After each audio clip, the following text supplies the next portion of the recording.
Hello, Blenders, and welcome to episode number 189 of ReelBlend, a podcast that's soon to be voiced by Chris Pratt. My name is Sean O'Connell. I'm the managing editor here at Cinema Blend. And on this week's show, Morbius has a new trailer. Marvel's Eternals is hitting theaters, and boy, is the show divided on that one. And director Scott Cooper is going to be joining the show to talk about his horror film. Ooh, we like talking about horror films post-Halloween, don't we, folks? But we'll start with what's the matter. Jake, you look very confused. I'll start with Jake Hamilton of Fox 32 in Chicago. You all right? There's a movie with Tom Hanks and a dog coming out. Yeah, Finch, part of the Larry Crown cinematic universe. It's all based on the pop punk band from a decade ago. Yeah. Let me let you in on a little secret as to why we're not talking about Finch too much on the show. Jake, Tom Hanks didn't do our show, and the director didn't do our show. So we're not going to talk about Scorsese movies? Well, no. If we don't get Spielberg, we're not going to talk about Spielberg movies for the rest of the... It's debatable. That's the bar? Have we become that show? We're better than that show. Are we, though? Let's be honest. Are we? The other person in the chair, as always, Kevin McCarthy of Fox 5 in Washington, D.C. Hello, Kevin. How are you? Sean, the jokes are just getting better every week. We had Doonies. What was last week? What was the Dune 2 one? Tune. And then the Pratt. You're on a roll, Pratt. Man. To be fair, that was Gabe's because I was coming up short today. But Chris Pratt he's voicing everything. He's Garfield. He's Mario. I also heard though the reason why he got the Garfield role though is because he's legally changing his name to Chris Cat. and his Twitter name is going to be Cat. Exactly. Yes. All right. If you're watching us on YouTube, thank you very much for joining us. Please head down and give us a like and a subscribe. Join us here each week to see a visual element of the show for our audio listeners. If you'd like to join us in video form, head to youtube.com/ReelBlend podcast. Have you signed up for the ReelBlend premium episode if you want more of this? But without ads during your normal show, as well as an extra segment on Mondays, and a newsletter written by me, go to cinemablend.com/ReelBlend premium. Jake, you look like you have a joke. What's going on? No, I'm just amused by life. Just enjoying the show, are you? He was sitting here thinking about Finch. He was just replaying it in his head. Are we actually reviewing Finch later in the show? We are. Why? I'm sorry. Explain to me why we wouldn't review Finch. I liked Finch. Just to tease. Okay, I need now it's gone too far. We're teasing Jake here, not Tom Finch Hanks. Is fine. We're teasing Jake. Finch is better than Eternals. No, that is Kevin.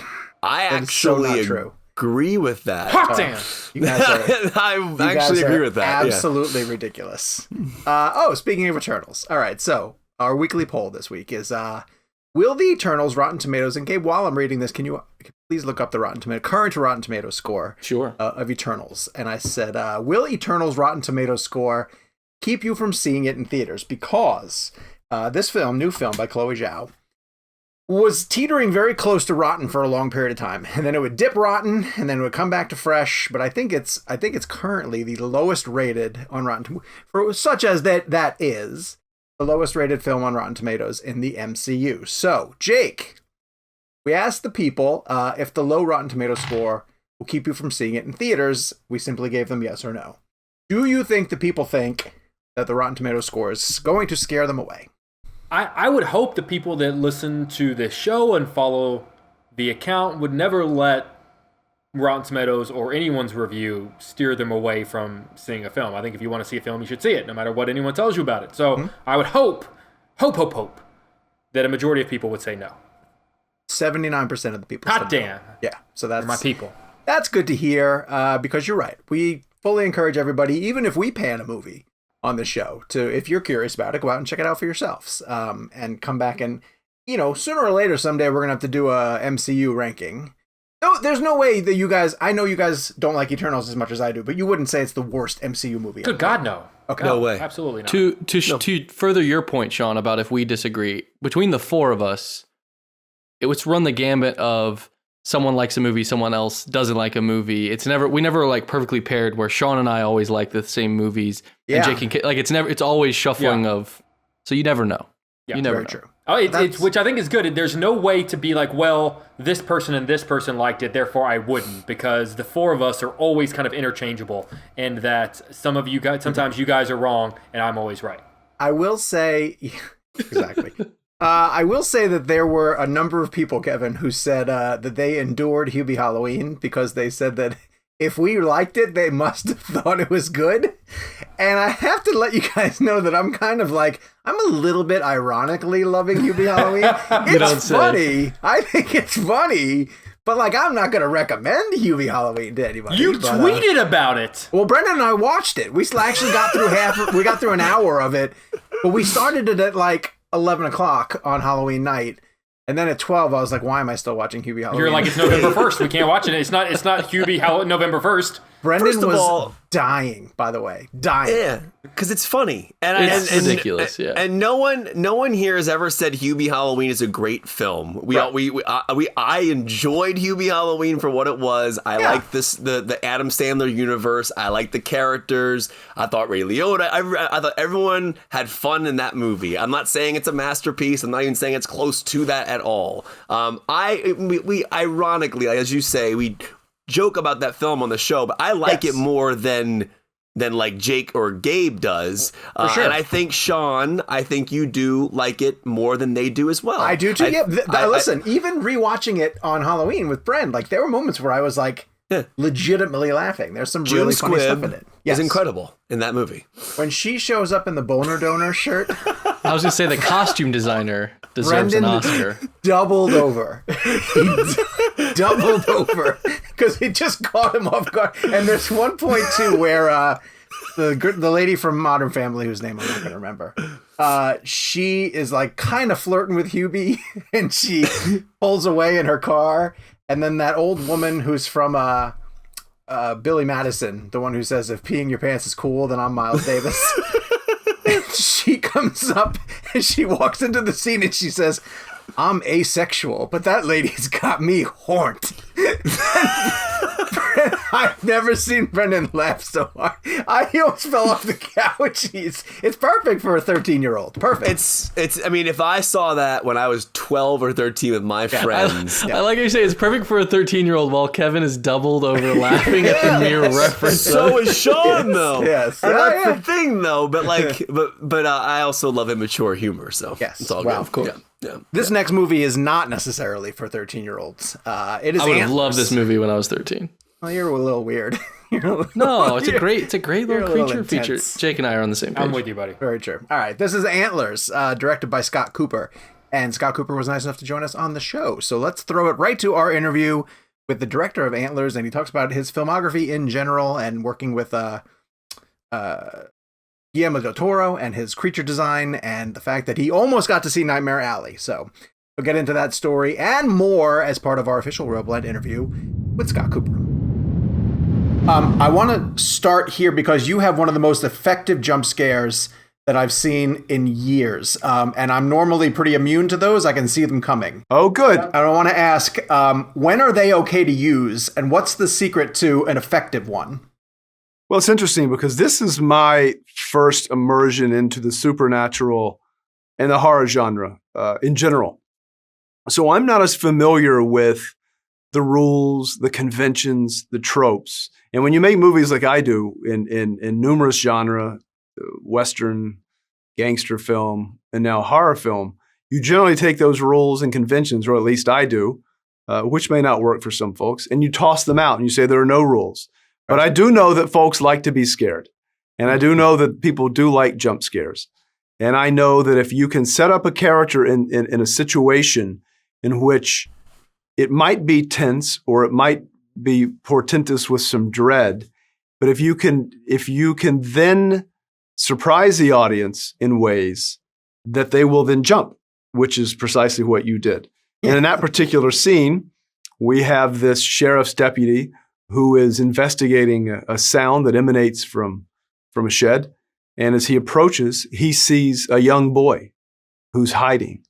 That, of course, the audience will largely think, well, what can happen that's so terrifying or horrifying in front of a young kid? what filmmaker will go to those places in front of a child? Yeah, Scott Cooper. So you aren't quite conditioned for that. And then it happens. It really worked. Great. It really worked. Thank you. Scott, correct me if I'm wrong, but I was looking through your filmography. I believe this is the first feature you've shot digitally. I think Crazy Heart, Out of the Furnace, Black Mass, and Hostiles were all 35 mil. And, one of the things I find interesting about that is that's an interesting transition to make as a filmmaker. And I wanted to ask you what you loved about working on film, what you found in digital that kind of like affected your storytelling, and in terms of was it a strange transition for you as a director? Well, look, I shot on my first 4 films on film for a reason, because I love the quality, the warmth, a sense of authenticity, certainly with the stories that I've told, which are either period pieces in Hostiles or Black Mass, or trying to emulate a certain very lived-in quality that film best captures. And certainly the films that most inspired me, the dramas from the 70s, which of course were all shot on film. Right. But my last film that was shot on film, Hostiles, was a very, very difficult film to make. It was essentially a road trip movie that starts in New Mexico and makes its way all the way up to Montana. And we never shot in the same location twice. And we're shooting amidst monsoonal rains, constant lightning storms, rattlesnakes, very, very high elevation, very difficult terrain to get to. And when you then shoot a day's work and you send it off to the lab, and the lab then, because they're so unaccustomed to working with film, because most films now are shot digitally, and they defect that film, and you have to reshoot that at great expense and great effort. It's very frustrating. I'm also shooting a film in Antlers with 2 young protagonists, and I've worked with kids before, but they were going to be in this much more frequently than other films. And they can only work a certain amount of time. So when you have a less shooting time and you have young children, you have to make the most of that time. And therefore, if it's a digital camera, you can continue running take after take after take. But I also shot digitally because this is a story about a young boy with big problems, and I wanted him to feel small and overwhelmed in the frame. So I shot this at the time on a newer camera called the Sony Venice, which is it's a large format, almost akin to like a 65 millimeter. And therefore, it could keep both a young boy with big problems in the frame and dwarf him, but also a Wendigo that's quite big. So for practical reasons, I shot it digitally. And I have to say, I think it accomplished everything that I wanted it to in its look, and doesn't feel like digital in the least. I think Florian Hofmeister's lighting and camera work is excellent.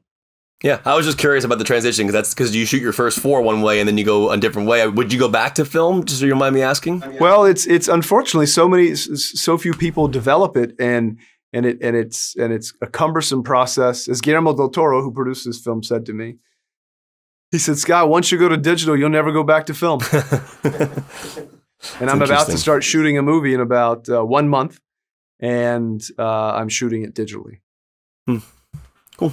Just Scott, curious. I know you mentioned that obviously this is the first time you've ever dealt with sort of a supernatural monster. But if you think about someone like Whitey Bulger, like you've dealt with a very real human monster in that sense. So I'm sort of curious, when it comes to just the idea of a monster, is there a through line? Like, I know it's crazy to think of Whitey Bulger to Wendigo, but is there a through line that you played some games with a human monster that you played as a director with a supernatural one? And you can't forget Woody Harrelson's monstrous portrayal in Out of the Furnace as well, right? Yeah. So look, I think the things that we're most comfortable with, the things that seem mundane, are the things that are most terrifying. For instance, if you look at the long line of people who are serial killers, almost none of them, except maybe Ted Bundy, none of them have the same qualities as Hannibal Lecter, where they're incredibly charming, incredibly smart. The people who are serial killers are the people that you never even notice in life, right? And the people whom you pass in the streets, people who might serve you or clean your clothes or pump your gas. Who knows who they are in your life, right? So those are the things that are truly, truly terrifying. And when you're creating a monster, I look at Jaws, for instance, or Ridley Scott's Alien. And by that, I mean, the less you show something, the scarier it is. The Queen in Alien, the shark in Jaws, don't show the shark. Mm-hmm. So if you allow your imagination to take you to places that a filmmaker can't, things are much scarier. But then when you show it, it better deliver. It's very true. And I think Johnny Depp delivered. I think Woody Harrelson delivered. And I think this creature delivers. Yeah. One of the most memorable stories told on our show is the director Mike Flanagan, who did Dr. Sleep, was telling us about shooting a scene with Jacob Tremblay and him getting eviscerated, essentially, and how disturbing it was for the adults on the set for how into it he got. You have a couple of elements where kids are put in danger. There's a redheaded bully who has to scream and get engulfed. What's it like on set that day? Do you do anything different because it's a child actor, or are they super into it? Yeah, I mean, look, these kids are very different than Jacob Tremblay, who's a wonderful young actor. He's been on film sets before. He knows that the camera, how to perform for the camera, and he knows what the boom is, and he knows what the first AC is, and he knows what the prop master is. The two young boys that I cast had never been on set, had never seen a film camera, and they're dealing with very, very dark material thematically that also veteran actors would struggle with, but they're also dealing with a Wendigo that's quite big and terrifying. Mm-hmm. And at 7 years old and 12, their little brains aren't fully developed, and they're still babies. Yeah. So you have to really make them feel comfortable. You have to make them really understand that you're in this giant sandbox and you're all just making believe. That's part of the reason why I cast my two daughters in my film Hostiles. At the beginning of the film, they play Rosamund Pike's daughters. It's because Christian Bale's like an uncle to them, my cinematographer they've grown up with. They know that what's happening on screen is not real. Cool. These two young boys didn't really have that luxury. You know, Scott, I was talking to you earlier at the TV Junket, and Keri was going into really great detail about the practical effects that were used for the creature. And in terms of like what you had on set, you mentioned something earlier about Jaws, which is fascinating because as you watch your film, you get more and more of a viewpoint of what this thing is going to look like. But can you talk about like building it out? Like what was the coolest element to kind of practically building that piece and that creature out, and kind of what was moving? I know Jake mentioned there was somebody in the suit, but like in terms of like animatronics and things like that, what did you have going on there? A lot. And because Guillermo del Toro produced this, he's, our foremost monster creature creator. And from the design stage all the way through implementation and then the actual set work was very meticulous. And we wanted the Wendigo to pay homage to what the Wendigo is in indigenous culture, which is almost like a deer-like quality, which we have in its antlers and its exoskeleton. But we also wanted it to feel like it comes from the earth's crust, its core. It's born inside a mine and is avenging what we're doing to these coal mines. I mean, this land when we're extracting coal and iron and ore.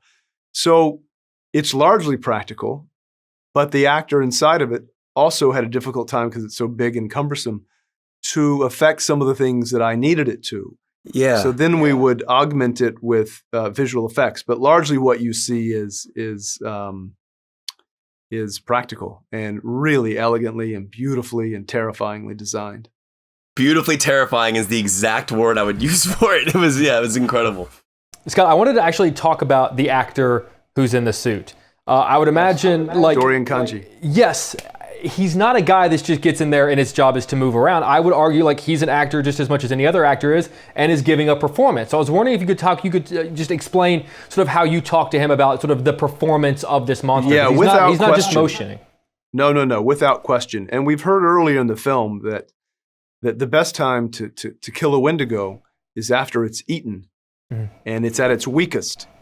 Right. And we see once Keri Russell's character gets to the mine that he's just devoured a black bear.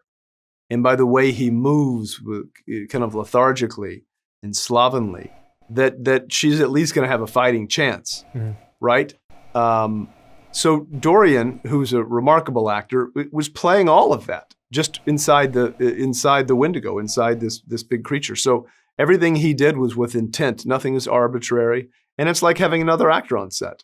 And awesome. To keep celebrating your cast, who are truly spectacular, in every horror movie, there has to be a moment where, the myth is explained, not only to the characters in the film, but to the audience in general.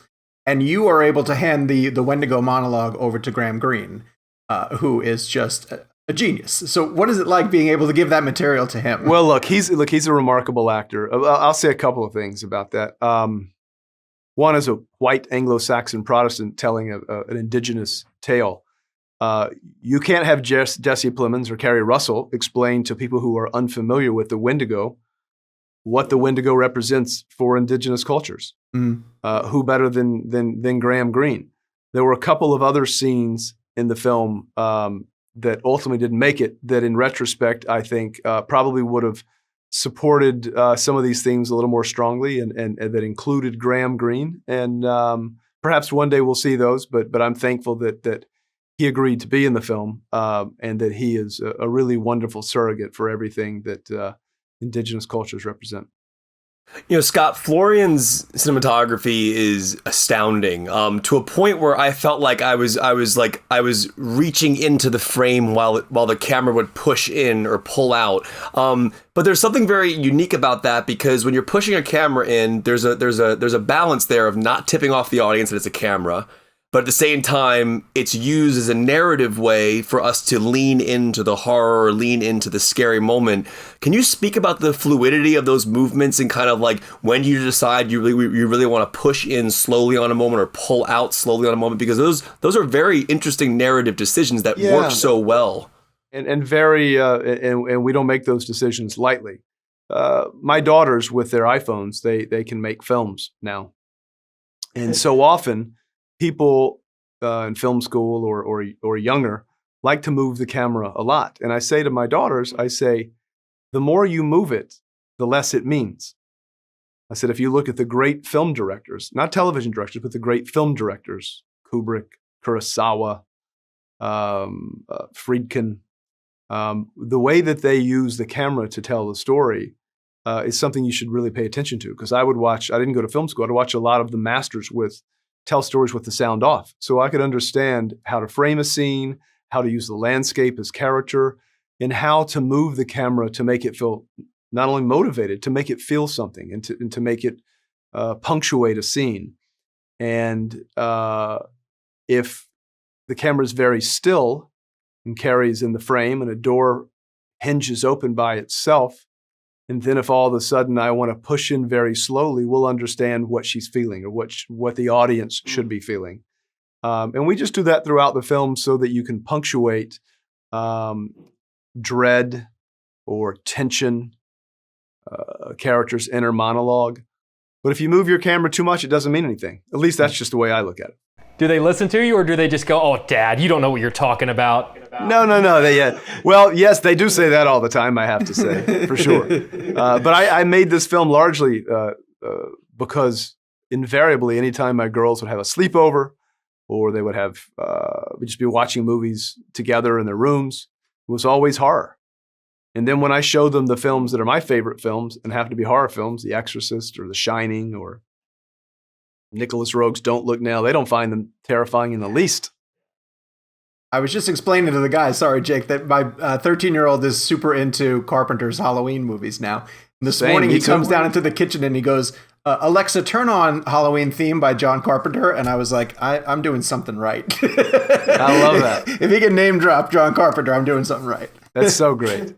Scott, I always felt like the best monster movies of all time honestly say more about us as humans than they ever say about the monster you think of, all the way from Frankenstein, Jaws, Alien, and obviously with this film. I'm sort of curious, what is the balance as a storyteller of, okay, it has to be a really cool monster and there has to be really cool, fun kills and we have to enjoy that aspect of it, but also, like you pointed out in this interview, like it's got to say something. It can't just be a really cool monster running around.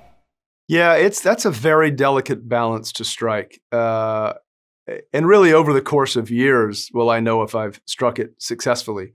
Because when you marry my very grounded sensibility with Guillermo's more fantastical, whimsical sensibility, it's a miracle that anything works, right? Because I'm trying to tell a story about the horrors and the fears and the anxieties of what it means to be an American today and what we're faced with.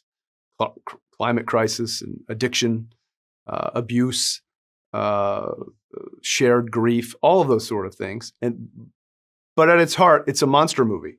And it's tough to get that balance right because you want the monster to feel very ingrained in a realistic manner into the film. But you know that audiences want to be scared and terrified and have jump scares, but you also want the film perhaps to say something. And there will be people who will want less scares and more drama, and people who will want more scares and less drama. And I'm reminded of a director who's a very legendary director who shall remain nameless, who's always kind of responded to my films and reached out to me. He said, "If everyone likes your film, it's likely not very good." Wait, you can't reveal who that is? We'd love to know. Never. Oh, it's so interesting. But this is like a filmmaker that's like kind of latched onto your work. That's like reached out to you. Yeah, I've been fortunate to have a lot of filmmakers from the generation that I most admire really respond to the films that I'm making. And I feel a lot of support among my filmmaking community for sure. Okay, so we're going to start naming directors. When we get to the right one, blink really hard. Yeah, we're getting hot or cold here. Tarantino, Spielberg, Aronofsky. Right. Yeah. I will get you out of here on this one because we're running out of time. And Much thank you older so than much those guys. for taking the time to speak with us. Because of your association with Guillermo, have you seen Nightmare Alley yet? You know, the two times that Guillermo invited me to see the film, I unfortunately was scouting for a film that I start shooting in about 4 weeks. And I'm so bummed that I didn't get to see it. And I just saw Guillermo, but I hear the film's fantastic, which is no surprise. And with that all-star cast, I can't wait. But I'm remiss that I wasn't able to see the two times that he asked me to see it, and because I was so deep in prep and location scouting that I wasn't in Los Angeles at the time. But you can pass those invites on to us if you want next time. If you want, just right? text us those invites. Yeah. Oh, I'm sure it'll be a remarkable film. Scott, thank you so much for joining us. We really appreciate it. Continued success thank with the you, film. guys. Yeah, no problem. Have a great day. Great talking to you, Scott. Yeah, you too. Stay safe, guys. Thank you very much to Fox Searchlight, as well as to Scott Cooper for joining us on the show. It was good to have a director back on talking about Antlers. I know we're beyond the Halloween season, but there's always time for some scares. I know Jake is always year-round looking for scary things to watch and gives a thumbs up to Antlers. So, all right. Time I can't to wait to watch Solid. Thanksgiving. What's that? I can't wait to watch Eli Roth's Thanksgiving. Is that an actual movie? That's just a trailer. I wish. No. It only takes me Was it like 5 called- seconds to watch Was it called Thanksgiving? Oh, it's Thanksgiving. Oh, Thanksgiving. That's right. I think Thanksgiving is an actual movie. Thanksgiving is not a bad title. If it isn't a movie, I think it is. it absolutely belongs to be one. one. I feel like Blumhouse would do like a Happy Death Day, a Happy Thanksgiving version. That'd be a interesting. Oh, The Rock is doing a holiday action movie. I think he just confirmed that. It was in the Hollywood Reporter. The Rock is doing it with Jake Kasdan. Is this Maybe. the Jake Kasdan story? Yeah, I think so. He works with them often. Okay, so earlier this week, this is Friday when you guys are listening to this, hopefully, or slightly beyond, there was a Morbius trailer. The Morbius trailer reaction that I want to get from you guys, because listen, I'm in the tank for this. So, Kev, Are you in the where are lobster you tank for standing? this? Yes, thank you, Tom Hardy style. Where do you stand in terms of your expectations for Jared Leto as Morbius? You really liked the Venom films, especially the first Venom? Yeah, You only like the first one. You didn't like the second one. I did not like Venom 2. I like the first Venom. That's right.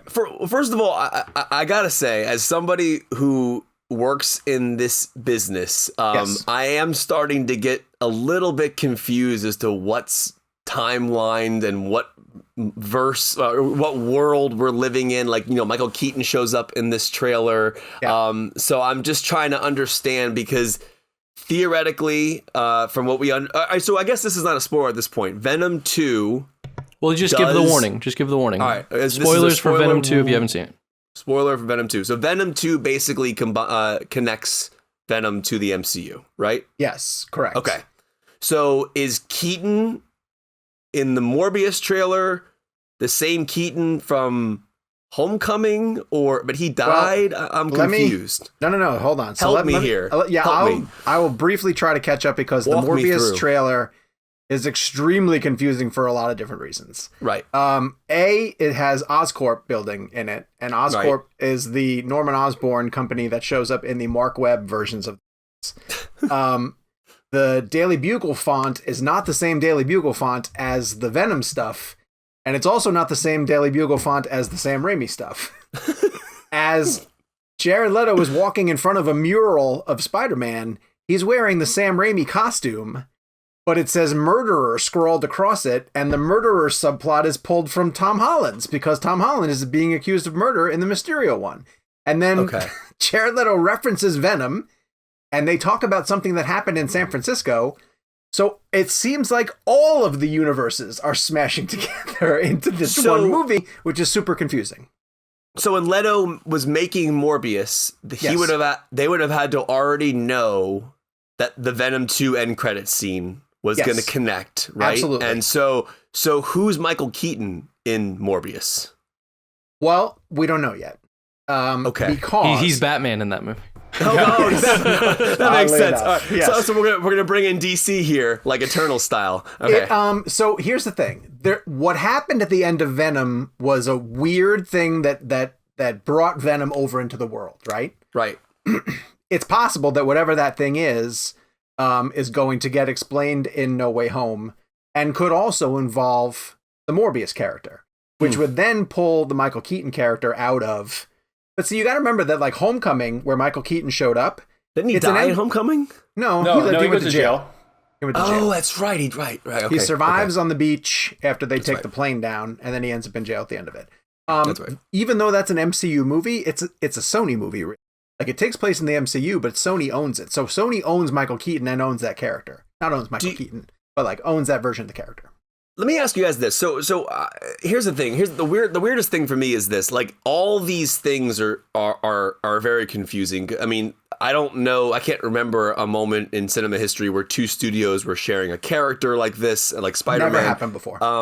It is very inside baseball, but it's inside baseball to the point where it has to become knowledgeable to the public to understand what's happening in this situation, like why we're seeing a spy. I mean, I don't know if an average moviegoer goes to see No Way Home and thinks, "Oh, this is Sony, not Disney." Sorry, I don't know if it's even computing in that sense. But at the same time, the Morbius trailer intrigued the hell out of me. I like the horror element of it, and I think Leto looks awesome in it. I mean, it kind of gives me Doctor Strange vibes a little bit in a sense, just from that aspect. But listen, I think Leto's amazing. I would love to have seen more of his Suicide Squad Joker footage. I know there's a ton out there, and I would love to have seen that. But no, I am a little confused as to where Morbius lands in this world. Here's the thing: as long as the movie explains it, I'm okay. Right. Like, it's all right to be confused right now with the trailer because it's just kind of throwing a lot of things in to make it interesting to people. And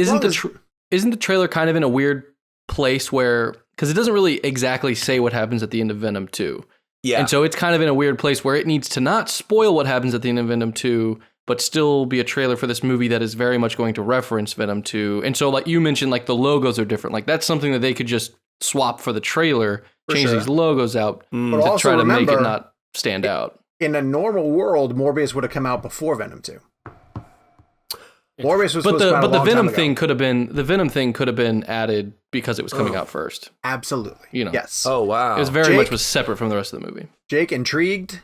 Yeah, I think sort of to emphasize your point, I think at this moment I'm just tired of trying to figure out where everyone stands. I think I want to fast forward to when we have, and I'm not saying like it has to all be in the same unit, but like just tell me where everyone is in relation to each other. Sure. So I can process your films. Right now, this weird gray area of like doing this thing where I'm like looking at the fonts and the suits, and it's just like I'm just tired. I'm tired of it, and I need a nap. So I want to figure out where everyone is, and then let's proceed with the story. Gotcha. And I'm cute to that end. Sean, do you think we get that answer in Spider-Man, or do we get that answer in Doctor Strange 2? I think by the end of Spider-Man No Way Home, knowing nothing at all about what's potentially going to happen, he is going to be either fully out of the MCU and free to come over to the Sony universe, or at least left at a point where going forward it would make sense for him to show up in the Sony. Because I think Sony's building a ton of characters on that side of their world, and all they need left is a Spider-Man, and sooner or later he's going to come out. If Sony sees the sort of MCU Spider-Man as a success, like let's just say they categorize that as a success. Sure. And Marvel sees it as a success. Is it possible that what's going to end up happening is that Sony just says, okay, well, we have this whole suite of Spider-Man characters, and we end up with, let's just do that with everything because we're making all this money and then we're part of this really successful thing as like a co-studio that's very weird. And for a while, it seemed like they didn't want to do. Yeah. But is it possible that instead of ending where he's over there, they're all in the MCU? That would be, I think, better for the fans. I would have argued that that's not possible. Right. That Sony wouldn't give up those characters to go over to the Marvel side, right? But the Venom end credits doesn't make any sense because I thought it would bring Tom Holland over to his world, and instead it brought Venom the other way. Right. So it's like Sony's already sharing Spider-Man, and now because of that credit scene, they're like, we're going to share Venom too. But I thought it was going to go the opposite direction, and it didn't, which is odd. So you might be right. They might be building towards something where they're just going to share the whole sandbox. So I'm not Sean, sure. question for you, since you're like all Spider-Man Marvel knowing. Why not at the beginning just make the Venom films in that world? Why were they always against why wasn't the first Tom Hardy Venom just MCU canon? Why couldn't they just simplify it that way? Sony a long time ago bought the rights to Spider-Man and all of his connected characters. Right. And believe it or not, they have a legal list of Spider-Man characters. It's 900 plus characters. I would love to be in some of those board meetings where they have to be like, okay, we get Spider-Man and we get Green Goblin. Yeah. Like I would love to just the very official people in suits discussing comic book characters. It's every character you can think of that's ever been in a Spider-Man comic. You know, anyone from like Flash Thompson, Sony could turn around right now and be like, we're going to make 3 Flash Thompson movies. Yeah. And you'd be like, well, why are you doing that kind of thing? Because we can. But when they failed with the Andrew Garfield movies, quote unquote failed, when they didn't make as much money and Sony kind of realized that like, we're having a really hard time figuring out how to make Spider-Man movies, that's when they struck their deal to just let Spider-Man go over to the Marvel Cinematic Universe. But Sony still owns the rights to all the other characters, which is Venom, which is Morbius, which is Kraven the Hunter. So if they wanted to make them in the Marvel Cinematic Universe also, Marvel would have had to pay a hell of a lot more money. And really what it boils down to, it's other things besides the films. It's merchandise, it's toys. Like Venom toys sell a fortune through the roof. Yeah. Sometimes Venom toys sell more than Spider-Man toys. And so Sony didn't want to give up that kind of money or, the potential revenue that comes from that stuff.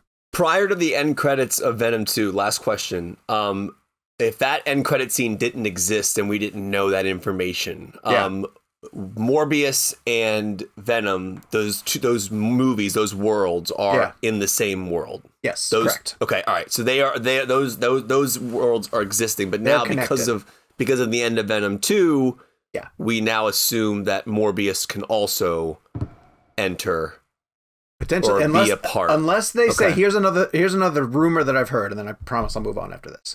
I've heard that Tom can stay in the Marvel side and be Spider-Man for the Marvel universe, but if they go ahead and establish a multiverse where they say there's an Andrew Spider-Man and there's a Toby Spider-Man, then the Andrew Spider-Man could end up being the Spider-Man that's in the Venom and Morbius world. Wow. Right? And then my head is like, I can't handle this. It's too much. Like they keep making they keep making Venom and Morbius and they Kraven the Hunter and that already has a Rhino and all these other, and Vulture, Michael Keaton's there. But then the Spider-Man that they fight could be Andrew Garfield. So No Way Home is probably going to answer all of this. It has to. It's going to try to. It has to. I saw a story the other day that there. I mean, again, you never know what you read on the internet is true or not. That there was a debate going on. I don't know who to credit, so I'm just going to speak vaguely about whether or not to put Toby and Andrew, if they are in fact in No Way Home, in the trailer. And there's like a battle going back and forth between like Feige says this, and again, this is all like internet, you read it, but it's interesting. Like one of the things we discussed in the show a couple weeks ago was whether or not just reveal it in the trailer and get it over with. Right. But I think we all want to kind of like now see it on screen. I don't even think we need another trailer. Just release the freaking movie. We're so close, honestly. We're about a month and a half away. So yeah. Okay. Well, we're not going to be able to see No Way Home this week, but there are a bunch of films that are coming both to Netflix and Apple TV and even theaters. Believe it or not. You guys tell me about The Harder They Fall, because I've heard really good things about this film and I haven't had a chance to see it yet. It's screened for Junket Press and it's coming to Netflix. It's a Western, right? With a terrific cast. Jakey, what's this all about? Yeah, I mean, I really dug it. Very stylistic. I was able to see it on the big screen, which I'm sure really helped.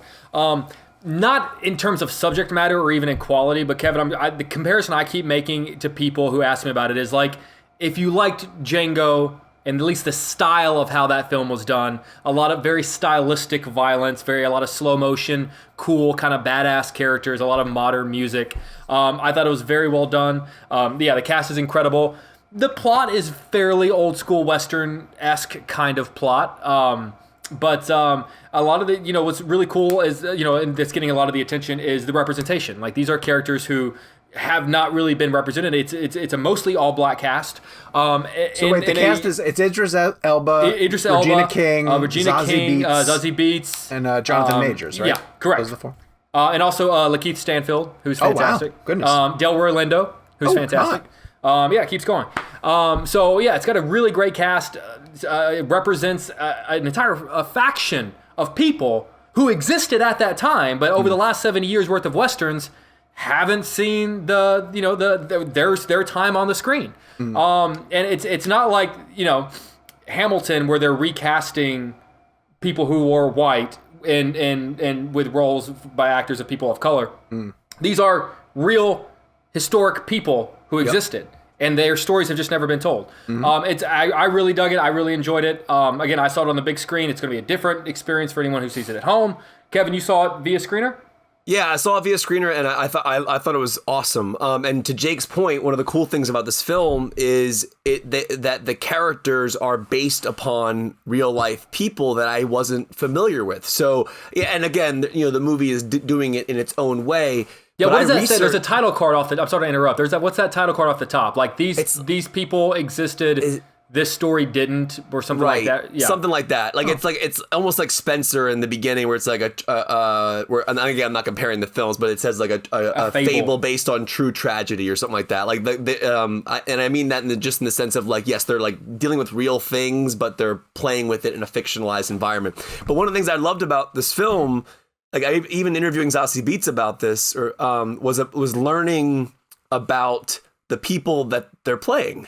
And I honestly didn't, I honestly did not know a lot about the actual people. So I actually had a great history lesson, like researching for the interviews, when I was like going through like, oh, you're playing this person. And I'm like, oh, I never even knew this person's story. This is so cool.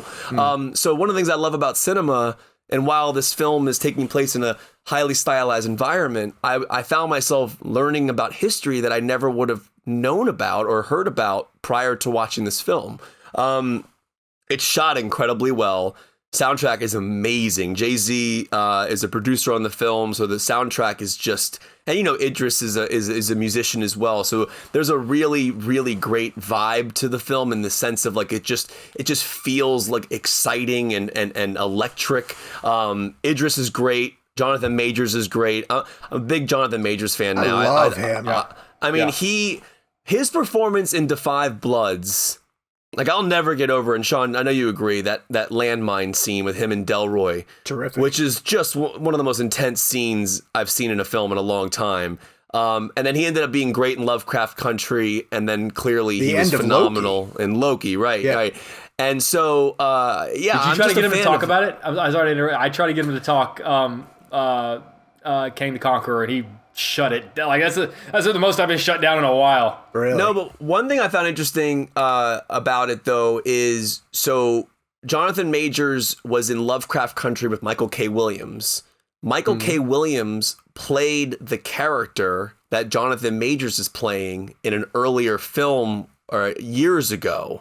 So that's an interesting connection, I thought, because they both were in Lovecraft together. And I asked them about that and kind of the coincidental aspect of that. But it's a really, really well made, has spaghetti western all over it, like really cool camera angles, great shots. Like one of my favorite shots in the movies is the shot that starts with Idris in this building, and it goes through the glass, going straight up to Jonathan Majors on the horse. Regina King is great in it. I thought Idris was awesome in it. I love Idris Elba. And to me, it's fun. It's a really well-made movie, but also at the same time, when you're done watching it, go to Wikipedia or whatever, wherever you go. And Wikipedia is probably the easiest route. This is how I did it. And then just go to the cast of the movie, and then next to each person's name, there will be a link, a clickable link to the person that they're really based on. And you can learn a lot about people that you may not have known about. And so to me, that was fascinating. So the movie itself was cool, but then to go down a history route and learn about things was awesome to me. So I think I'm very happy this movie was made. I love the title of the film. Soundtrack's great, and it's a good watch. It's entertaining, but also a good revenge story, and it's fun. Good time. I'm gonna kick it back over to Jake to talk about one of his favorite films this year, Finch. Jake, we're giving you a hard time about Finch. Let me go first. Finch is much better than the movie it was advertised as, right? Like the trailer came out and made it look like I don't even know what the tone that the trailer was going for, but it's not what you get. It looked like a Disney. Film. I think we called it like a Disney family kind of movie. Like a Homeward Remember, Bound I saw the trailer thing. and was concerned because I saw the trailer and I was like, this is not the movie I thought it was going to be. Right. It is kind of Wall-E though. It's very close to that. It's not quite The Road, but it's also not Homeward Bound. Right. And it's not, the other one we were referring to often is Chappie. It's not Chappie either. Largely because Tom Hanks does carry this, and this falls into the category of Tom Hanks acting opposite something else. And in this case, it's a robot and it's a dog. He goes 2 for 2 on this one. But the visual effects to create the robot are really spectacular. They use motion capture. There's an actor on set with him at all times. And then the dog is a dog. And he's essentially, Tom Hanks is a character who is dying. But he's also in this not too distant future where something horrific has happened. I don't think we ever really get full details about what has happened, but Tom Hanks is trying to train this robot so that he can take care of the dog after he passes away. And here's the thing, that's a sweet story, and it's a relatively sweet movie. And the director, Miguel Sapochnik, who's directed Game of Thrones episodes, and is a tremendous director on the television set, and he shoots some really beautiful landscape. And the cinematography in this is fairly impressive. There were times when it branches off into some other little subplots that have to do with like danger that might be around. And there's a bunch of unanswered questions in terms of like what happened and how much of a threat are they still under? Because there's a lot of like weather elements that are important to the story that will pop up. And it is one of those movies there after I watched it, because it's available on Apple TV. I do wish I saw it in a theater. I kind of think that the bigger screen might have given it a little bit more of a... But like Tom Hanks was in that movie last year, News of the World, which I thought was Paul Greengrass, and a tremendous like throwback Western that I regretted seeing on a screener because I would have loved to see those vistas on the big screen. I don't think Finch quite got there for me, but Jake, you seem to really... Okay, Sean, you interviewed Miguel, right? The director? I did, yes, yeah. Who also did Game of Thrones. Why did you ask him why you didn't call this Game of Bones?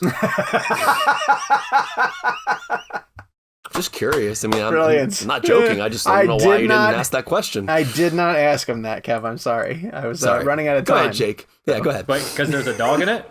Yes. Get it? Like this dog like Bones? And Game of Thrones? I got it. Gabe and I, we got it. No, you sure? Okay, yes, I very much love this movie. It's one of my favorite movies so far this year. I think it perfectly threads the needle between being the fun, kind of lighthearted movie that the trailer tries to imply, and then it also is the little bit harder, life is cruel movie that I was hoping it would be. Like, for every cute shot of a dog, there's a shot of Tom Hanks collapsing onto the floor, coughing up blood. For every shot of, the robot not being able to walk and falling over, isn't that funny? There's a shot where, Tom Hanks is flipping out because he's about to die, and who the hell is going to take care of his dog? And so keep it. I just want to put my little Zoom box in context for a second. Keep in mind, I am a guy who lives alone. I live alone with my dog, and I know Sean and Kevin, you guys have dogs, but you also live with your families. If I found out, this is not an exaggeration, and I think this is one of the reasons that this movie hits me so hard. If I found out this afternoon that I had 7 days to live, the first thing I would try to figure out is, like, okay, who's taking Daenerys, and is she going to be taken care of? Like, that would be my visceral. And the answer is your favorite producer. I just want that to be on record. Your favorite producer will take Daenerys anytime you want. But she did give you many kisses when you were here. We love each other. It's just one of those things that, like, I know other people in my life would be fine. I know other people in my life would be taken care of. They don't need me. I would need to make sure that creature that's snoring on my couch across the room is fine and safe and taken care of. Okay. And so the thought of that, like, this man who was alone and sad and had nothing in this world, found hope, found like this source of warmth and love and life in his life, and all you want to do is protect that and keep that flame burning, and all of a sudden your clock is ticking, the timer's running out, and you want to make sure that really struck a chord with me, and for all the little fun jokes that throw. And I found Jeff the robot to be very humorous, almost Borat-esque. But I also found the movie to also be very profound and real and genuine, and never got into like schlocky territory. And the final act of the film was exactly what I wanted it to be. I was afraid that, like, okay, are we going to end up with some sort of a cop-out or something? It was exactly the film I needed that movie to be. Whenever I watched the trailer a few weeks ago, we talked about it on the podcast, and I said that trailer is not the movie I've been talking about since we recorded episode 100 in DC at the beginning of 2020. The movie is exactly the movie that I wanted it to be. It struck me. I thought Tom Hanks' performance was just perfect. Everything about it, I keep using this cliche, threads the needle for me. It threads the needle between being the fun, sort of cute, lighthearted, fun comedy, but also like, hey, we're not joking around. This is a very real, genuine problem that this guy's having. And I thought it was done very, very well. Okay, so definitely check out Finch. It's available on Apple TV. If you and like I liked that it too, by the way. Yeah, he did. So 3 for 3. Listen, I recommend 100% on the Rotten Tomatoes of ReelBlend. But there's no way that this makes my top 10, and it is definitely not better than Eternals. That's madness. Yes, it is. That is madness. You know how I know it is? I gotta ask a quick question. I said so. If Tom Hanks wasn't the star of that movie, would you like it as much? Depends on who the star was, but I think Meyer. I liked him. No, I think that role, I think that position would hit a lot of people. I think it hits me to the nth degree because it is Tom Hanks. But I think if it were Denzel Washington and his dog, I think if it were Meryl Streep and her dog, I think you're picking amazing thespians. Why not go for the real hard? If it were Robin Williams and his dog. We could do this forever. We could do that. What, if it were Robin Williams and his dog, that would be amazing. But I'm saying, what if it was Mr. Bean? If this was the new Mr. Bean movie. Well, then it would be a different movie. True. Or his best performance yet. Yes, Kevin. I'll say one thing about Finch. I like this film a lot too. And I think for me, Hanks is so famous that it is sometimes hard to suspend your disbelief. And I bought into it. So much so that I care just equally for that character as I did for the dog's safety. And generally in films, sometimes I feel like we find ourselves caring more for the animals than the human, just because I think we're desensitized to human beings in films dying. But there was something interesting about their relationship. But my favorite thing about Finch was this idea of technology and this concept of being in this post-apocalyptic era with advanced technology, but at the same time, he's having to use all this old school stuff to survive. Maps, not that he's using cassette players to do it, but what to me, the message of the film in that sense was that, like, look at going back to the technology that's still practical and still physically there for us to handle, and kind of to me, it was an interesting juxtaposition. Like, we're in the future, but at the same time, this guy is surviving via older school technology, and I found that to be cool. The robot, yes, it's advanced, but to me, that was a really cool theme in the film. And I also like the theme of trust. There's a whole theme of trust in this film, which is really kind of deep and very interesting. It's a lot deeper of a film than you think. And to Jake's point, there is something special to think about the idea of what you would do in that situation. You would do anything to keep that dog in a safe environment and protected. So I bought into it. I was all in. I'm a dog person. I mean, Jake and I both interviewed Tom Hanks for it, and it was just you could tell that the actual performance and the character and the story meant a lot to him, and it comes through in the film. So I enjoyed Finch as well. So I recommend it. It's got the ReelBlend stamp of approval. Yeah, we liked it. I liked it. It's fine. You know what doesn't have the ReelBlend stamp of approval? Let's very quickly get to Red Notice, which is coming to theaters on November 5th and then Netflix on November 12th. I don't want to go too deep into this one because, selfishly, I haven't seen it. But for people who are going to go out to theaters to see it, Kev, what did you think of it? You liked this one a lot. I think Jake and I were both pleasantly surprised by it, right? To me, it's like an old-fashioned, like, heist, fun, thrill ride, and Reynolds and Rock are so great together. Like, their chemistry and their timing and their ability to kind of carry scenes together is great. Essentially, and Gal Gadot is incredible in it as well. I found this film to just be refreshing. It gave me Indiana Jones vibes. There was some Bond vibes, some National Treasure vibes, all kind of mixed into this like fresh, fun script that is referencing all my favorite movies and like lines that are really well done. And Reynolds is just like hitting all these lines, and they're all great. And honestly, and this maybe I'm just like, I was watching the film. I didn't see any of the twists coming. It got me every time. I was like, I mean, because the movie, it's like a classic, like, who's who and who's doing this, and like it goes back and forth the whole time, and you're like, oh, I didn't see that coming. I'm like, oh no, really? And like, it's really kind of like a fun.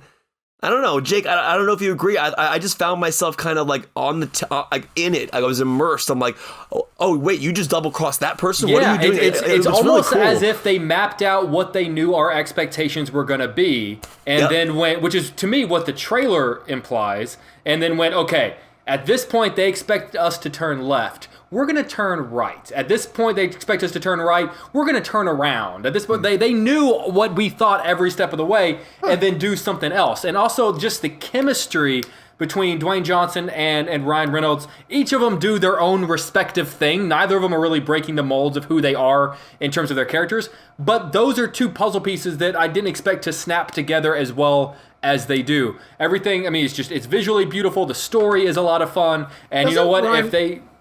I'm sorry, doesn't Ryan show up in Hobbs and Shaw? Isn't he a right? cameo in Hobbs and Shaw? I was going to say that because in Hobbs and Shaw, they actually share a great scene in this diner, and you can kind of get a good vibe of kind of what their dynamic is. But it really does it. Rawson Thurber, the director of this film, like, it's shot incredibly well. It's global. It's a big movie. It's like everywhere, and everything feels like it's on actual location. I mean, isn't this why Netflix is putting it in theaters? So. Most expensive movie ever before Gray Man, I believe. But isn't that because the three of them got like $20 million apiece? Probably. I would imagine. I don't know the exact number they got, but it's a massive production. And like, one thing I will say is this: stunt work.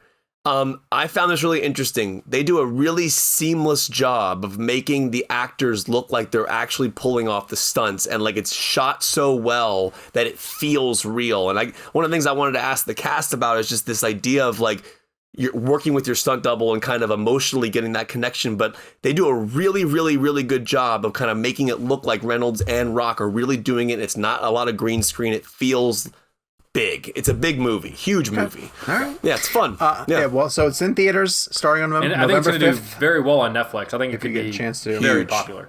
Yeah. How will we know? Who's to say? Look, if you watch 2 minutes of it, you're good. Then it counts. Jake, tell me real fast about Spencer. Kristen Stewart playing Princess Diana. I honestly think that everything that you've heard about the performance is absolutely spot on. Like, Kristen Stewart, I think, has very specific, for better or worse, very specific Kristen Stewart things that she does whenever she acts. And I was afraid that I would not be able to see past them. I mean, we're talking 30 seconds into the movie, and I went, wow. And we're also kind of in the midst of, particularly because of The Crown, with some truly remarkable performances of actors playing Princess Diana. And we're about to get another one next year with Elizabeth Debicki, who I think is also going to be phenomenal. It's also a testament to how much this woman can yield different types of performances from different actors. I think Kristen Stewart, just her performance alone, is worth the price of admission, not the least of which because she's going to be part of the Oscar conversation all the way through Oscar Sunday. The movie, and this is where I'd like to get Kevin's thought, because he and I sort of split a little bit. The movie was a little bit, for me, too much of a like, hey, maybe this happened, kind of. We mentioned earlier in the show that it refers to itself as a fable based on a tragedy.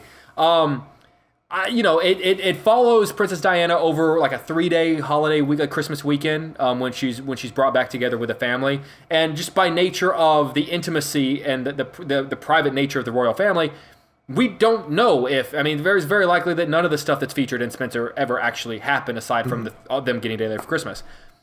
Those movies aren't my favorite whenever it's a like, hey, maybe this happened. I'm more of a like, just tell me what happened. Just so because of that, and granted, and again, like Kevin said, not to compare this with Harder They Fall. Harder They Fall, right off the top, is basically just, a fictional version. I don't know. They seem different to me, but I would say it's the proximity. Sure. Yeah. Like we were all alive, and so many people can remember the tragedy of Princess Diana versus like a story about the Old West. Yes. I think that's probably for me that would be the hang up. That's a great way of putting it. So I wasn't as in love with the film itself. I think it makes a lot of really interesting choices. I was never detached from it, but for me this falls into the very, very filled folder of the performances were better than the movie biopic. So I've seen it twice, and I'm going to go as far as to say that this is a horror movie. I mean that in every sense of the word. This is a claustrophobic, suspenseful, very intense look at what Princess Diana was going through at this point in her life. So for people, this is 10 years into it. It's the 3 days essentially leading up to her leaving Prince Charles. And the way that Pablo Larraín shoots this film and makes this film the way it looks and what it does is so intense. So he does it in a 1:6:6 to 1 aspect ratio. So for people who aren't watching on YouTube, what that means is there's black bars on the left and the right side of the screen, and then the full top to bottom is full. That's done, in my opinion, to feel boxed in. You're supposed to feel like she's boxed into this world. Johnny Greenwood, one of the greatest composers of all time, also lead guitar player for Radiohead, who also scored There Will Be Blood, and I think he did a lot of PTA's films.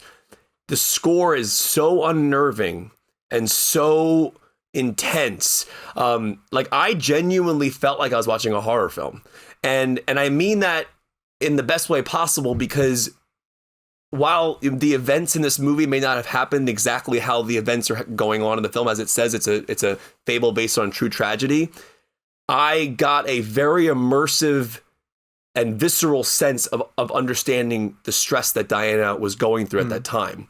And I think that all comes together because of the filmmaking. And like Greenwood gave them score before they shot the film. And one of the cool things that Pablo does in the movie is the score enters the world of the movie.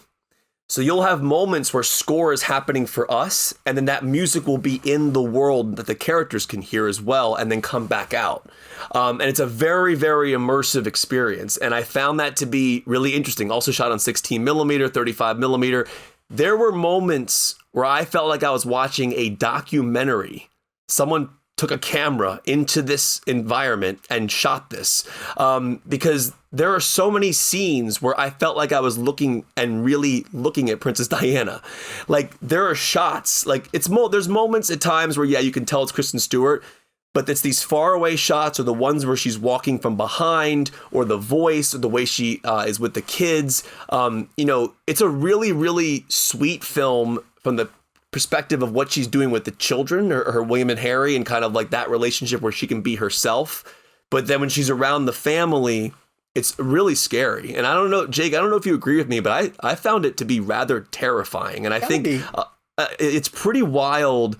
And it gave me a deeper understanding, not that I didn't understand what Princess Diana was going through, but it gave me a deeper understanding from an immersive perspective of what that may have been like for her. That idea of like, oh, I'm just currency, or just do what you're told, or, be two different people, be a real one and be the one who smiles for the pictures. And to me, I just learned through the movie and through all these stories that Diana, I don't know. I wish I could have like knew her. She seemed like such a wonderful human being. And I think the way the world and everything happened to her, the movie kind of shows that pressure and kind of how it affected her, even if it isn't the exact things that happened. That is that movie's point of view, though. I think it's important to note that is that movie's point of view. Like there's another side to Diana that could probably be explored, by another filmmaker at a different. But film we all know altogether. that it's not unknown that Diana and the whole situation with Prince Charles and Camilla, that's all real. I mean, that whole stress in that situation, the movie is just kind of taking that idea and throwing it into a cinematic way. And I think it does it really well. I'm not saying it's exactly real, but Pablo Larraín did a hell of a job. And Jackie was another film he made as well. He's just a really Jackie. Powerful filmmaker. But I'm telling you, even Lauren said it felt like a horror movie. Jake, did you feel like it felt like a horror movie? It felt scary. No, I feel weird using that expression for a movie that's clearly not a horror movie. There's a way that I think dramas can be disturbing, and there are a lot of dramas out there that I would say, oh my God, that's really difficult to watch, and that's a tense or even scary situation.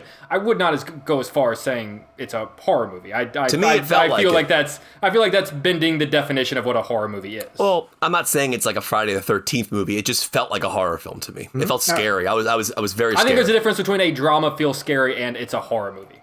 Okay. Let's move on to Eternals, the latest film in the Marvel Cinematic Universe.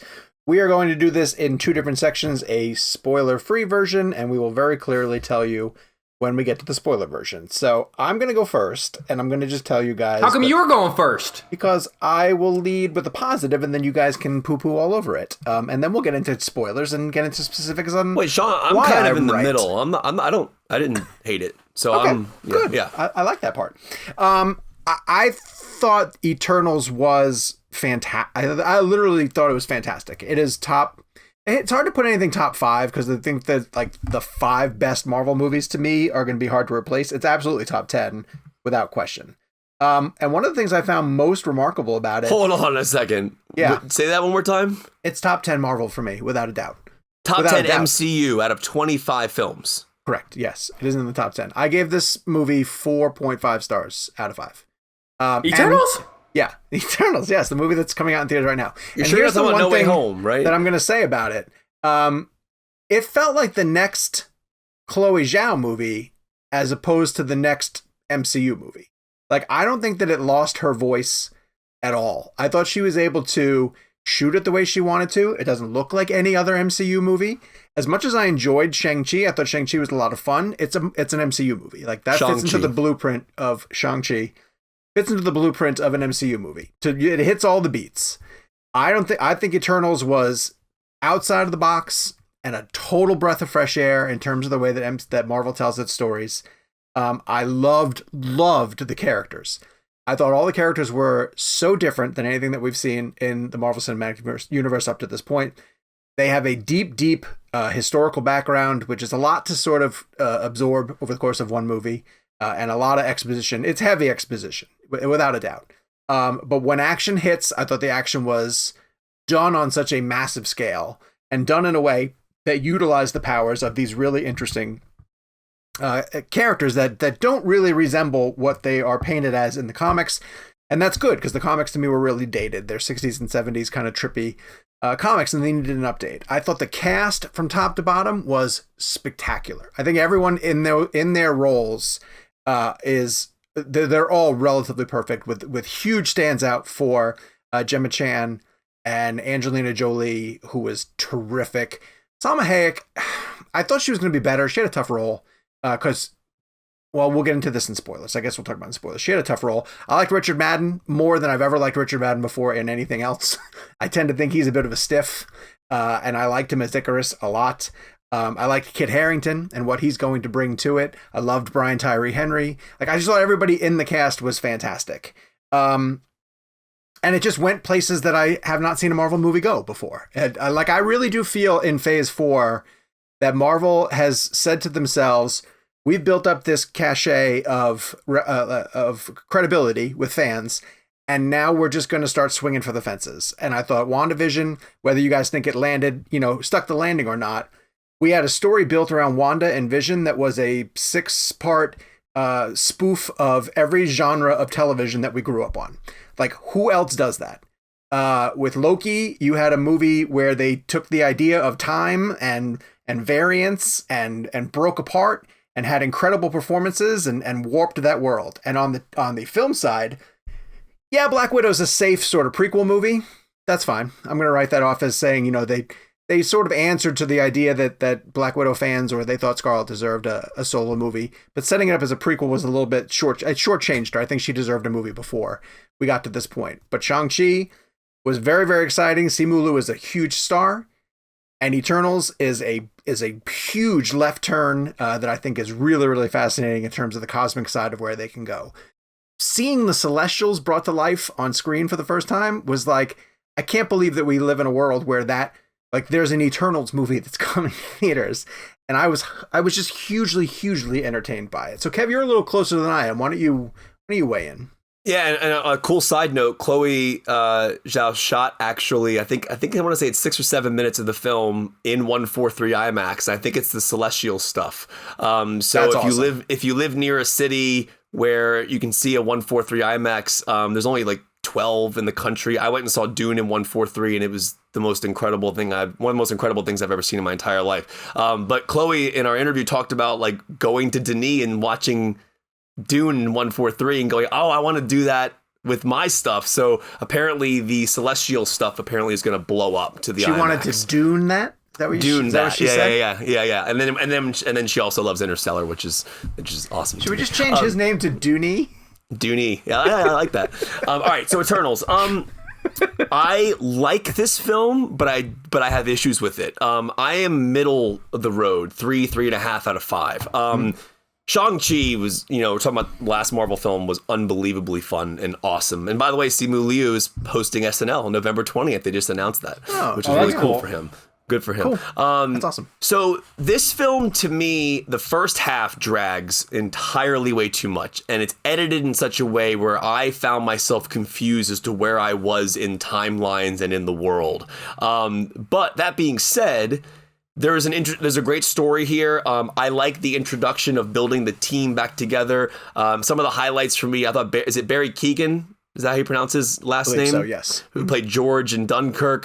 He's one of my favorite parts of the whole film. He's so great in this. I love the character of Sprite. I loved that imagination and the movie shows that she would do. Kumail Nanjiani is great in it. I love my favorite scene of the film, which I won't go into now, is a scene where they explain why he's been able to live all these years in the movies. Because for people who don't know, it's these characters have been on Earth for 7,000 years, and this whole question of why didn't they intervene, that all is very interesting. Like that whole idea is very interesting to me. The second half is where it picks up. There's an action scene in a forest, which I thought was amazing. And then the final action scene, which I thought was really, really well done. But again, the exposition and the first half, it's way too long. And I also just didn't find that first half really I was just like sitting there going, when is this going to pick up? And even the team building, even like the building of the team back up, it felt disjointed to me. It just felt uneven. And the script just wasn't that solid. Like there was dialogue that just felt like a table read line, like where it just came out of nowhere. But at the end of the day, I think that one of the things that you said that's really important, which I'm really, really happy of, is that Chloe's voice is all over the movie. And this could have been a situation where you bring in a filmmaker And one of the best examples of this is Guy Ritchie's Aladdin. Guy Ritchie has no fingerprints on that movie that I could tell you. I couldn't tell you it's a Guy Ritchie movie at all. And so I like that Chloe got to keep that style. There's a beautiful style to it. If you saw Nomadland, there are elements in Nomadland that you can kind of capture here in terms of the way it's shot. Also, Jawadi, I'm trying to remember his last name, Ramin, the composer who composed Game of Thrones, composed the score here. Great score. Madden's great in it as well. I agree with you on Gemma Chan. I'm just kind of like, I'm in the middle. I didn't dislike it. I just found it the first half to be dragging and it's entirely too long. But the post-credit scenes are awesome, and we'll get into that later. But overall, I liked it. I would not call it top 10 MCU at all. It's nowhere near top 10 MCU, but it's definitely it's a solid effort from Chloe. Just didn't land fully that I wanted it to. Mr. Hamblin? I didn't like it, but I also didn't dislike it. I thought it was fine. And it didn't really, Eternals. I Eternals, and it didn't really waver for me. I thought it started fine. I thought halfway through, I was like, this is fine. And when it wrapped up, I went, that was fine.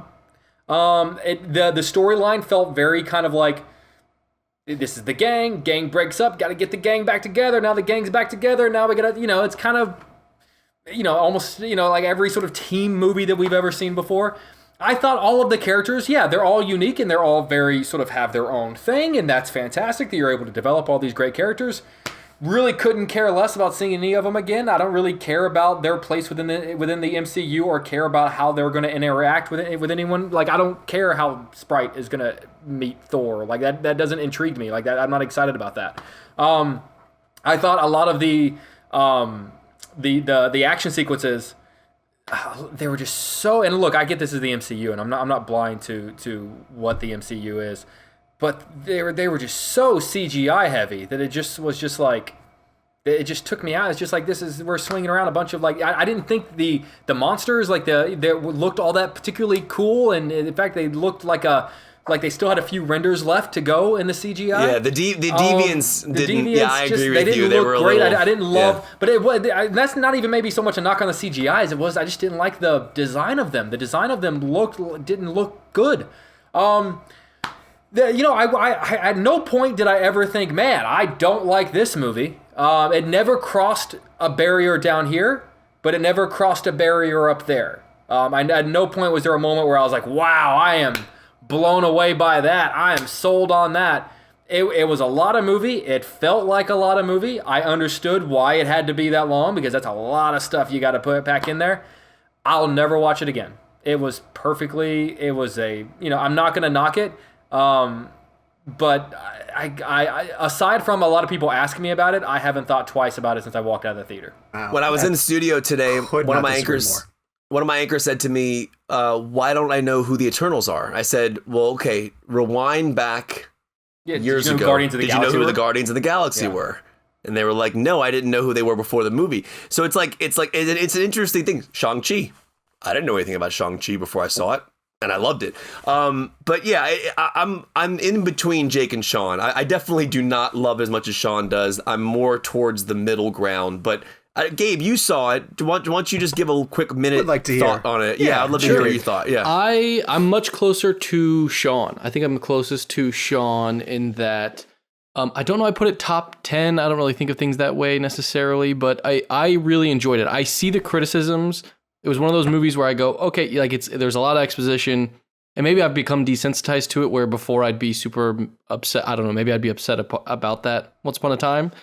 But for me now, when that happens on something this scale, where like I kind of understand how much they're trying to cram in here, I go, okay, like that. Maybe that could have been a little bit better. Maybe it couldn't. I don't know. I just want to get through this, because the story itself and the characters and like kind of why they're doing everything and what it all builds to is super cool and super interesting.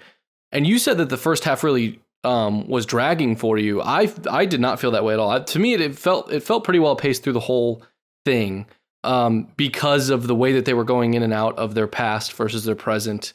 I enjoyed the kind of historical nature of the characters. I enjoyed kind of learning about their past. I had fun with it throughout. Yeah. I would say similar to Jake, where he said it was like it hit a note and then it never really left that note. It was the same for me, which is not the most exciting experience to have something, you kind of want a bit of a roller coaster. But I enjoyed it. I enjoyed it, I think, across the board. Also, Angelina Jolie, one of the best things she's done in a long time. She was Fantastic. exceptional. Standing performance, like I thought she was so good great. because she's not. I mean, there's a lot of characters in here. There's no, so she's not like, it's not like she she's stands in every, out. Yeah, but my point being is, it's not like she's in every single frame, and she's not even necessarily the main character of the characters. So it benefits from her not being, front and center all the time, I think, because maybe she would have become distracting. But she's in it just enough, and when she's in it, she freaking shines. To the point where, like I said, she kind of melts away as far as being the superstar Angelina Jolie, and we just get like a great performance. I also can't, and this is the one thing I want to say, and this is just me, and I'm sorry, and people can say I'm weird for thinking this. It was really weird for me to hear Kit Harington and Richard Madden call Gemma Chan Cersei. I'm sorry, it was just strange. It was I did think about that whenever it took didn't like me out a little bit. Like, I mean, I get it, different world, different spelling, different character, but because Madden and Kit are so Game of Thrones centered in terms, and again, this is not a criticism. This is the comics. I completely forget that Madden is even in that show. Oh, it took me. It didn't bother me. I thought it was going to when I read about it. I was like, oh, that's going to be weird, but it wasn't at all for me. It actually, the first time I think Kit Harington's character says her name, I think it's Kit. Yeah. Or no, it's the first time Richard Madden says her name because he has a Scottish accent, right? Yeah. Yes. It doesn't sound anything like has anyone said Cersei in Game of Thrones, so I was like, wait, is her name something else? It didn't really bother me. A little strange. It was just a little like strange. I don't know. It's a funny coincidence. It didn't take me out. I wanna shift to spoilers if we can, because I would like to answer some of the things that you guys have brought up and maybe just explain. So let's shift into a full-on spoiler conversation about Eternals, where we're going to be able to reveal warning everything that we want to reveal. And it's not even like a huge spoiler heavy thing, but here's one of the things that I found. What part of the reason why I don't mind the exposition in this movie at all, and it never felt like I was getting an info dump, is because everything that we were learning about these characters to me was interesting. Like, I really loved how they got into the idea that they've been around for this amount of time, and that length of time affected each of the different Eternals in specific ways. Gemma Chan was able to go on about finding a life and found a love interest. The character of Sprite has this real issue where it comes out later where she's like, what if you guys looked like a child? When you showed up here, all you guys look like regular people, and you can go melt in with culture, and I have to be a kid this entire time. Like, then Brian Tyree Henry's character says, like, I don't know if I even want to continue having these fights, because I have a family here. I've now established these roots. And so the story that is explained about all the different reasons why the Eternals don't necessarily want to get back together was really, really interesting to me. And in a way, I kind of found them to be the anti-Avengers in a way, because the Avengers, when they did the team building, it was very much like, these are different personalities who don't want to work together. But the way that the Eternals cast plays themselves out, they very much were a family. Like, they arrive as a family unit. They worked together as a really strong family, and I thought they all had terrific chemistry. And then they split their different ways because they've been doing this for 7,000 years. So all of those stories that would explain, like when you got to Kamal's storyline and they explained the Bollywoodness of it, and Kevin talking about that timeline where he's pretend to be the same guy, but just in a different member of the family over and over again. That's a great bit. It's funny. Yeah, it's funny. And when they get to the point where they have to unite into their Unimind, we've never seen anything like this before. Like, to me, I think you guys are getting a little bit, maybe Jake in particular. Oh, I like the Unimind scene. Yeah, that was awesome. I think we're getting a little bit jaded where, like, this is something like that's presenting this massive, heady sort of intelligent science fiction, and there's no way that you can look at a movie like this that bites off as much as this movie chews and delivers and just go, because it's like they're huge ideas, they're massive ideas, and maybe we get too much of this on a weekly basis.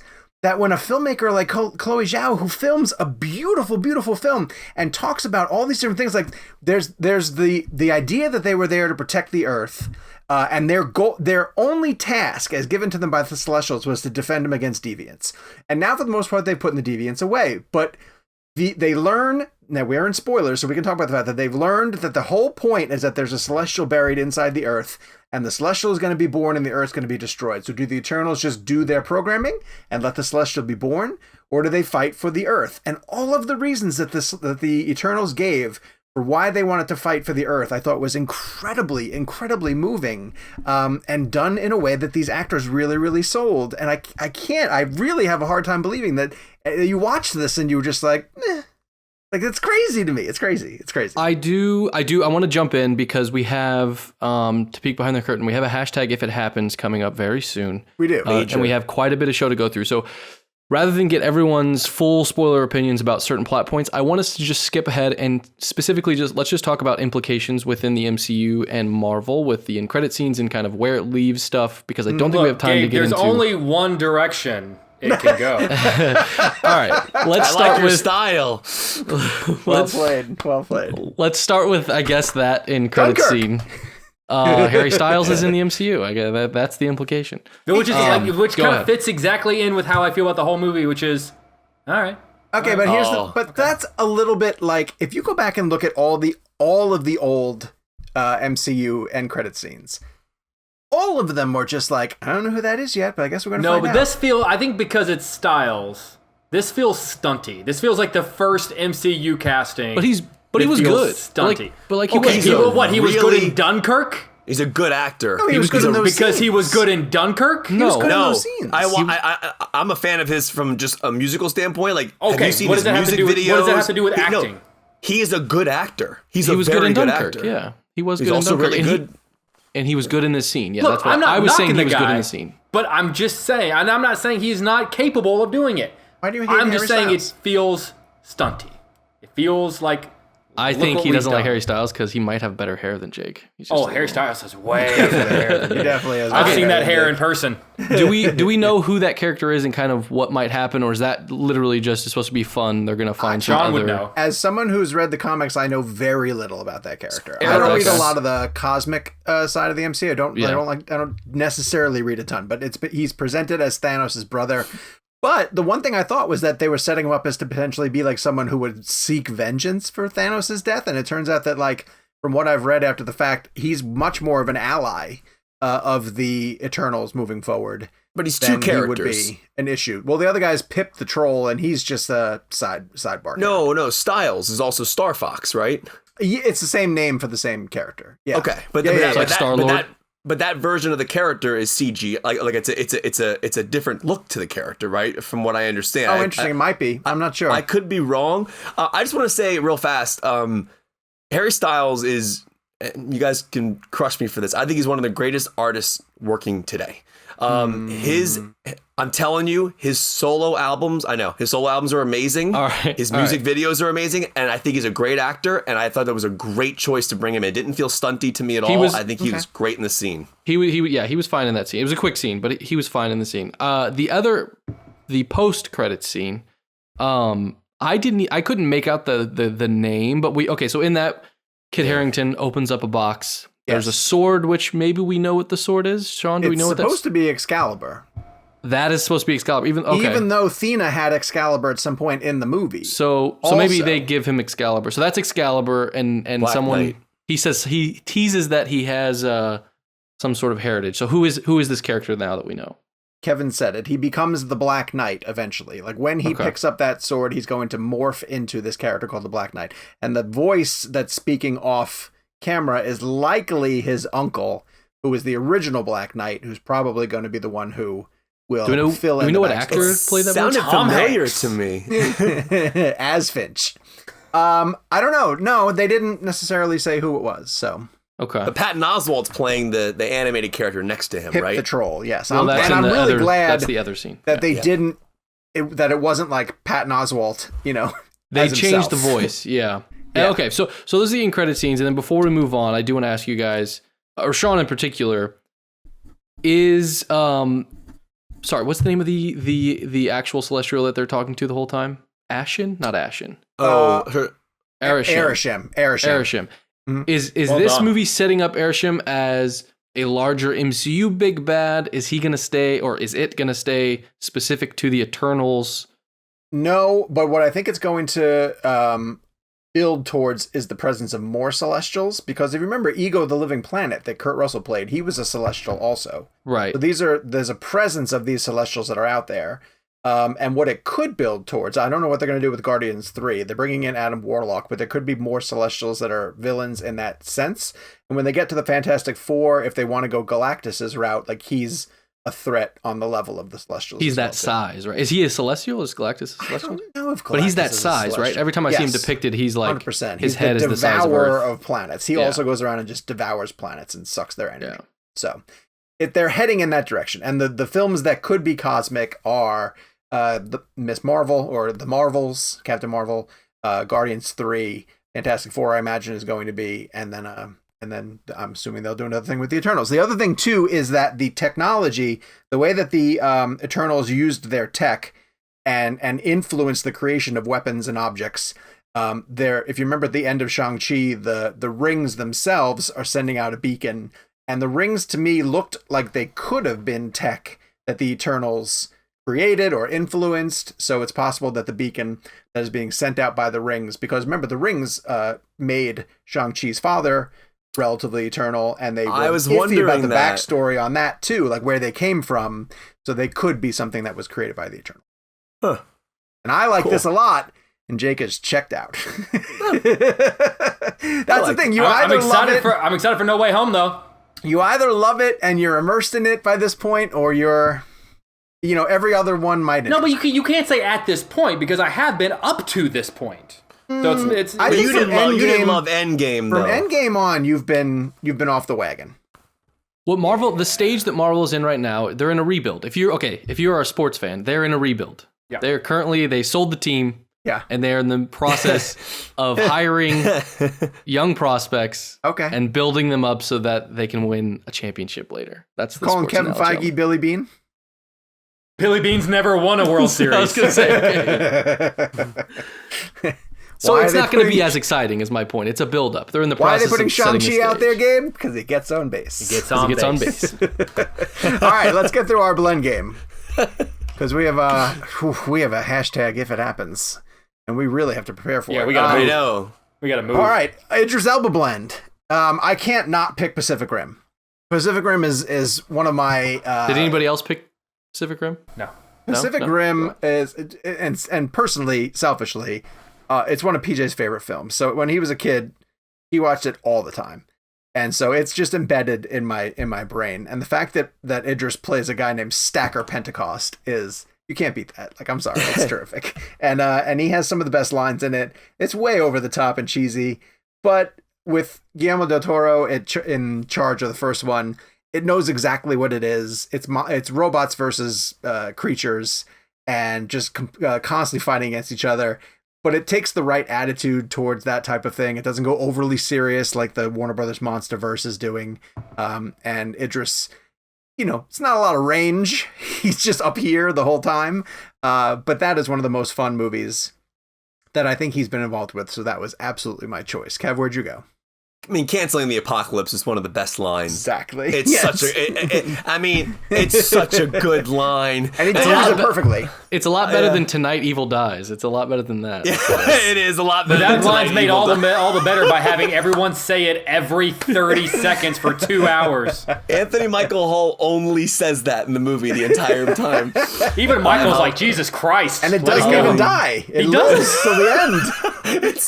It's still going. Yes. I went with Hobbs and Shaw. Oh, interesting. I thought his character in Hobbs and Shaw was awesome. That's not a bad pick. He is great. He's great in that movie. And like, does he have the Black Superman line, or does someone else call him that? He has he another has great that line from him. That is another great line. Yes. Great line. I also feel like Idris Elba. So when you have a movie like Hobbs and Shaw, and you have these powerhouses like The Rock and Statham, and then you have a villain. I mean, the villain has to be believable and powerful and just as badass and give them a run for their money and make you think that they can't get through it. Idris handles it, man. Like, there are like the way I love when he calls the motorcycle over to himself whenever in the beginning, and like just the action scene at the end in the rain, the fight. Also, Idris it's an interesting character. I kind of want to know more about who he was speaking to, but also just the idea of the way he handled himself in those scenes, like that torture scene with Statham and Rock, and that's where the Black Superman line comes in. I just thought he did a hell of a job. Like, and that's a really hard role to do because everyone's going to see Hobbs and Shaw to watch Jason Statham and Rock kick ass. But to be honest, as I was watching, as much as I like Rock and Statham, Elba stood out to me. Like, and that's really hard to do among that star power. And Idris is a big star in his own. But I mean, obviously he's played dramatic roles and great performances in his career. I had the most fun with him in Hobbs and Shaw. Like, that whole car chase scene, and like they go through the bus and he just like gets up and he's like angry at himself and he wants to get back into it again. It's just a great performance. And I think that Hobbs and Shaw is underrated. I think that people think about it obviously in the Fast and Furious universe, but I thought David Leitch did a hell of a job with that movie, and it's just a really solid action film, and Idris is great in it. It's my favorite thing he's been in. Pacific Rim is definitely a really good choice, though. Yeah, Jakey, where'd you go? My pick, I think, might annoy people and make them question, like, why of everything, why would you pick that? I'm going to pick his run on The Office. Oh. And I've watched The Office start to finish probably about a dozen times. And I always love when we get to that plot line. It's one of the best plot lines of The Office, where Michael leaves Dunder Mifflin to create the Dunder Mifflin Paper Company. And a huge reason that is because they bring this new guy comes in named Charles Minor, who's played by Idris Elba.